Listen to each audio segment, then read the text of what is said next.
Días turbulentos se viven en la Fórmula 1, en el paddock que tiene 2 semanas de receso previo a las últimas dos carreras antes del parón de verano, pero que está en un momento muy caliente con la salida de Christian Horner, que fue un shock para la Fórmula 1 y el mundo del automovilismo, y también con el futuro del piloto y que se ha convertido junto a Helmut Marko en el último pilar de Red Bull. Bueno, en cuanto a lo que se viene, se espera que además de todo lo que está pasando pueda caer un bombazo en cualquier momento relacionado a justamente el mercado de pilotos. Y quien salió a hablar de todo esto fue Bernie Ecclestone, que ha considerado a Christian Horner uno de sus confidentes más cercanos en el paddock. Y si bien el multimillonario en primera instancia salió a defender a Christian Horner diciendo que le han tratado como si hubiera matado a alguien, luego no tuvo pelos en la lengua al hablar del despido de su amigo de Red Bull, dando detalles sobre lo sucedido y siendo bastante crítico con el ex director. Recordemos que Horner era el jefe de equipo con más tiempo en el cargo dentro de la categoría hasta que fue despedido abruptamente sin tener mucho aviso previo, ya que le avisaron el día anterior a Christian Horner. Y la decisión llegó tras 18 meses muy complicados en los que se involucró un escándalo sexual que dañó muchísimo la imagen, pero tras una investigación por parte del equipo Red Bull lo encontraron inocente a Christian y eso quedó un poquito tapado después con todo lo que seguía sucediendo en Red Bull, con muchos problemas de rendimiento, con salidas de personal importante. Y habló sobre todo esto en una entrevista con The Telegraph, Ecclestone. Así que vamos a detallar qué fue lo que dijo el ex mandamás de la Fórmula 1, que sabe muy bien cómo se mueve este mundo. Todo ese asunto en el que se metió hace 18 meses fue un idiota. Era un hombre de 50 años que se creía de 20, que pensaba que seguía siendo uno de los chicos. A menudo me pregunto cuando ocurren estas situaciones por qué, si la chica está tan molesta por los avances de alguien, no simplemente dice, hey tú, basta con eso. Probablemente habría sido mejor si decían, ven, Christian, siéntate. Pero la cuestión es que había gente que sentía que él se estaba saliendo con la suya, que actuaba como si no fuera de Red Bull Racing, sino el Christian Horner Racing. Se salió con la suya muchas veces y mientras entregas resultados la gente hace la vista gorda, pero cuando deja de entregar la gente empieza a mirar. Uno o dos empiezan a pensar, bueno, yo podría hacer un mejor trabajo. Sé que le sugirieron que se dedicara solo a ser jefe de equipo y que dejara del lado comercial a otra persona. Su idea era, yo soy el director ejecutivo, pero hay muchos directores ejecutivos capaces de hacerlo todo, desde la ingeniería hasta relaciones públicas. Él venía manejando la empresa como pensaba que debía hacerse. Durante mucho tiempo la gente aceptó eso y decía, está bien, cumple con su trabajo, pero en cuanto te desvías un poco la gente empieza a mirar y dice, un momento. Christian ganó muchos campeonatos, estaba acostumbrado a ganar, así que no es fácil cuando dejas de ganar y cuando sabes que no es todo culpa tuya.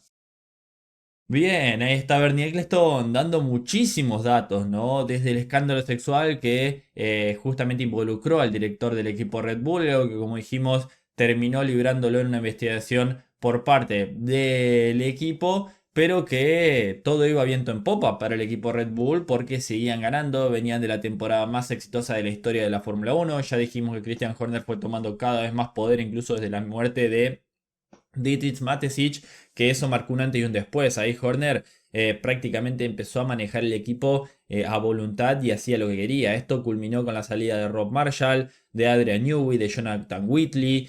Bueno, personal muy importante de Red Bull y que, como ya lo hemos hablado en las últimas horas y vamos a hablar un poquito más adelante, puede continuar de la misma situación para Max Verstappen, un futuro fuera del equipo Red Bull. Ecclestone terminó, como dijimos, confirmando que el exceso de poder fue lo que llevó a la caída de Christian Horner. Pero esto no es tan fácil como cortar el contrato del director y directamente pasar a traer otra persona que es Lauren Mickey quien se va a encargar del equipo Red Bull, pero hay cosas todavía pendientes con el ex director, ya que se está hablando de un costo mega millonario de la salida de Christian Horner. Si nos vamos a un par de meses atrás, a finales de 2023, el director fue el mejor remunerado, ya que recibió 7 millones en Red Bull Racing, 9,6 millones en Red Bull Technology y 4 millones en Red Bull Advanced Technologies. Recordemos que Horner no era solo director del equipo Red Bull, era director de prácticamente todas las empresas que componen a Red Bull, hablando no en términos automovilísticos.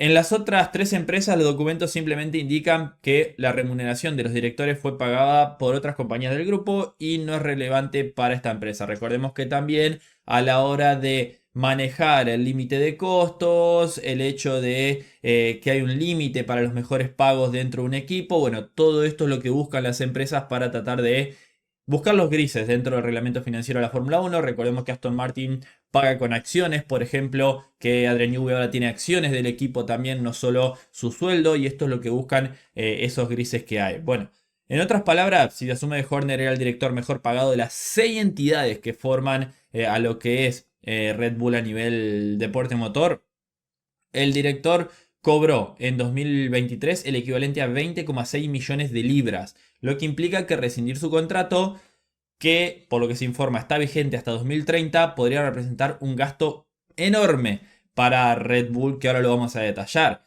La pregunta también es quién se va a quedar con Horner de cara al futuro de la Fórmula 1, porque con 21 años de experiencia en la máxima categoría, bien conectado con la FIA y la Fórmula 1, sabe cómo gestionar un equipo de carreras del tamaño de Red Bull y lo que se necesita para ganar y ser exitoso, siendo uno de los mejores directores en la historia de la Fórmula 1. Esto lo hace interesante para uno o dos equipos que tengan una vacante. Sin embargo, no de inmediato. Horner solo estará disponible una vez que él y Red Bull hayan acordado los términos de la separación. El ex jefe de equipo tiene un contrato, como dijimos, a largo plazo que se extiende hasta finales de 2030, por lo que se está informando. Pero fuentes como motorsport.com afirman que no se espera que permanezca mucho más tiempo en la empresa, que se está trabajando en el acuerdo de salida. Por ahora, sigue en nómina con sueldo completo hasta que se acuerde su salida definitiva, que probablemente incluirá una millonaria indemnización.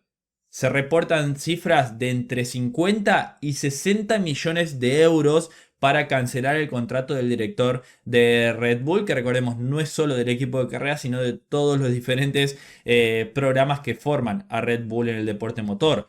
Probablemente también con un periodo de gardening. Y en cuanto a su futuro, el primer instinto es lo que más se ha nombrado, ir a Ferrari. Recordemos que Horner ya recibió una oferta de Maranello en la década de 2010, pero se inclinó por seguir en el equipo Red Bull a la posición del mando de Ferrari. Según se informa, también hubo conversaciones recientes con John Elkann y Horner también juró lealtad a su equipo de carreras porque era su propio jefe el Milton Keynes y podía hacer lo que quisiera hasta que los demás accionistas se cansaron. El futuro en Ferrari es aún incierto, hablando un poquito de la escudería de Maranello, ya que según la prensa italiana, Frédéric Vasseur está bajo escrutinio y podían ser los últimos meses de Vasseur al mando de la escudería. Sin embargo, también es posible que no se lo eche a Vasseur, sino que termine su contrato y no se lo renueve. Recordemos que su contrato termina a finales de 2025. Esta situación de la que se habló mucho en las últimas semanas se ha calmado un poquito. Yo creo en parte por todo lo que ha estallado en las últimas horas, ¿no? Los últimos días de Red Bull, del futuro de Horner, de Max Verstappen, pero también por ahí con la visita del presidente Benedetto Vigna a Silverstone trajo un poquito de tranquilidad. Pero con este equipo nunca se sabe. La paz reina poquito en Ferrari. También se ha informado desde Italia en las últimas semanas, que lo hemos detallado en el canal, de que el director de Ferrari en el WEC, Antonello Coletta, sería el sucesor más probable de Frédéric Vasseur, que ya se lo quiso traer previo a Vasseur, en su momento cuando se hablaba también de Horner antes que Vasseur. Bueno, el nombre de Coletta también sonó y terminó decantándose Ferrari por Frédéric Vasseur porque Coletta le dijo que no en aquel momento.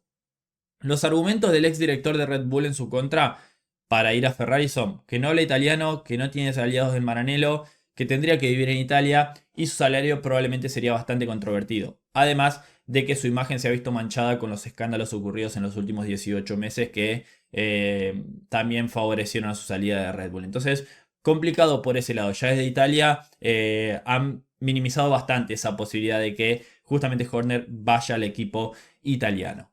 Hablando de otro equipo que está en plena reconstrucción, es del equipo Alpine. El equipo francés que ya ha cubierto el hueco dejado por la marcha de Oliver Oaks. Steve Nielsen va a ser su sucesor como director de equipo y es poco probable que Flavio Briatore, quien está llevando a cabo esta reestructuración, revierta la decisión, a pesar de que él y Horner se llevan muy bien. Además, por ahí dos alfas en un mismo equipo puede ser una bomba de tiempo jugando en contra, pero no descarto la posibilidad porque sabemos que el equipo Alpine, aunque no se diga, está en venta y que teniendo en cuenta que Horner quiso hacer de Red Bull su propio equipo en la Fórmula 1, no lo vería como algo tan loco comprando Alpine, si bien podía ser él o como socios. Bueno, creo que podría llegar a alguna posibilidad. La tercera opción, que también es bastante viable, porque tiene todo lo que Horner buscaba dentro de Red Bull, es la opción de Cadillac. Y ya se discutió esta opción a puerta cerrada en el equipo de Silverstone. Horner sería el hombre ideal para ser directivo de carreras del equipo estadounidense en un puesto alto, recordemos que como justamente director. Ellos también están construyendo un equipo y un fabricante de motores simultáneamente, algo similar a Red Bull Powertrains, por lo que Horner ya ha vivido esa experiencia. Y con el debido respeto al actual jefe de equipo, Grim Loudon, él trae como referencia a Marussia y Horner a Red Bull. El rostro de Loudon solo lo conocen los fanáticos y expertos de Fórmula 1, mientras que el de Horner es conocido a nivel mundial. También con él al mando, el proyecto tendría una apreciación diferente, completamente distinta y con mayor peso político en la escena, siendo también bastante atractivo para la suma de personal importante para el equipo estadounidense. En cuanto al futuro del último pilar de Red Bull, bueno, junto a Helmut Marko, obvio, Ralf Schumacher, quien bueno, trabaja para Sky Sports Alemania, dijo el día de ayer que Verstappen y Wolff se iban a encontrar esta misma semana en Cerdeña para una reunión. Lo que dijo textual fue: no es casualidad que haya dos barcos en Cerdeña esta semana, uno es de Toto Wolff y otro de Max Verstappen, así que me imagino que probablemente se tomarán un café juntos. Bueno, lo que se ha reportado en las últimas horas es que el avión privado de Max Verstappen, el cual, bueno, lo podemos seguir a través de internet, aterrizó allí hace un par de horas. Así que probablemente en este momento, mientras estamos informando esto, estén reunidos tanto Toto Wolff como Max Verstappen debatiendo el futuro del piloto neerlandés que cada vez se acerca más a su salida de Red Bull. Recordemos que Eric Van Haren, quien es muy cercano a la familia Verstappen, informó que la salida de Christian Horner no aseguraba la continuidad de Max Verstappen dentro de Red Bull. Así que veremos qué pasa de cara al futuro. Esto también va a tener un impacto muy grande en el mercado de pilotos, pero da la sensación de que podríamos ver a Max el próximo año en el equipo Mercedes. Ya incluso analizamos el día de ayer la información que reveló de manera por ahí inconsciente su cuñado Nelson Piquet Jr. hablando de el futuro de Max Verstappen en 2026 en Mercedes, y probablemente es lo que puede llegar a pasar. Así que acá hicimos un análisis con toda la información sobre lo que está pasando, el futuro de Horner, las causas, el contrato mega millonario que va a tener que pagar Red Bull. Va a seguir pagando muchísimo. Lo que ha pagado el equipo de Milton Keynes en cancelar contratos es tremendo, no solo el de Horner, recordemos que todavía están pagando el de Christian Horner también, que son muchos millones, y es también una de las causas de la salida del ex director del equipo Red Bull. Y veremos qué es lo que va a pasar con Max Verstappen, porque si no se activa la cláusula de rendimiento y paga la cláusula el equipo Mercedes, ahí sí le podrían entrar al equipo de Milton Keynes unos 100 millones de euros, se calculan que es la cláusula monetaria de salida del piloto neerlandés. Cierro por acá con este análisis. Déjame en los comentarios qué opinás. Suscríbete al canal, deja un me gusta y nos vemos en el próximo video de Motorsport Planet. Adiós.